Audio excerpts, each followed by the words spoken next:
on my way to the School of Media Studies, where I had been given an office.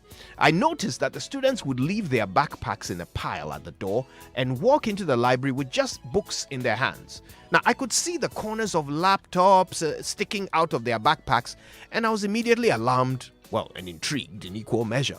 I wanted to ask them whether they were worried about losing their valuables, but I was a stranger in town and I felt too shy to walk up to students I don't know and ask them awkward questions.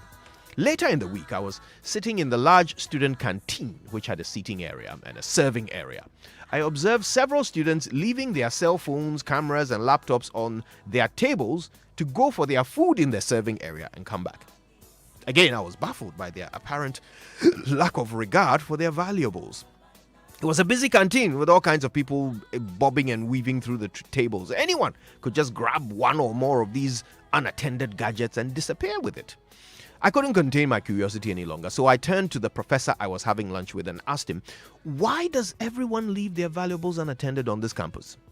Professor Ali Colon, a really great man, by the way, feel free to Google him, smiled and said, it's because of the honor code.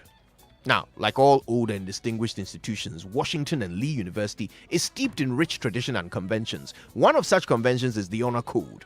It's basically a code of conduct established in the 1840s when it was still an all-male college to govern the behavior of all students.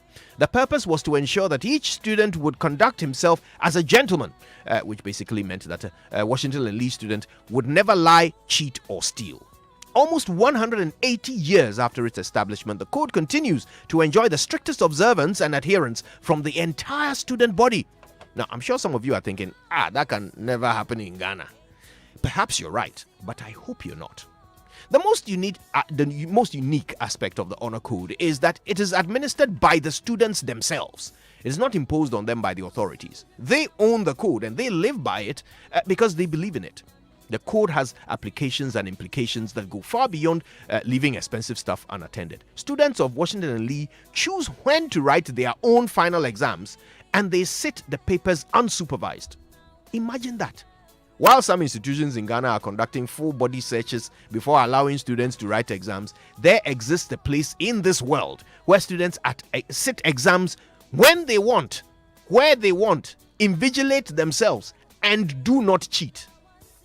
But why not? Why do the students of Washington Lee stick to the honor code? Why don't they just take advantage of the fact that nobody is watching them to lie, steal, and cheat for their personal advancement? After all, if you can get away with it, why not, right? Well, it depends on your definition of honor, right?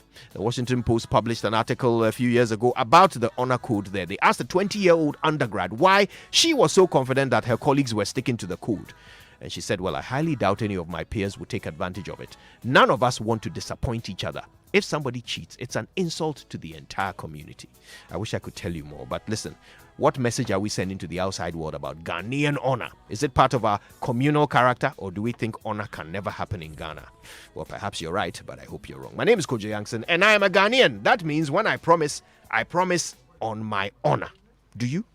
Good morning, Ghana folk.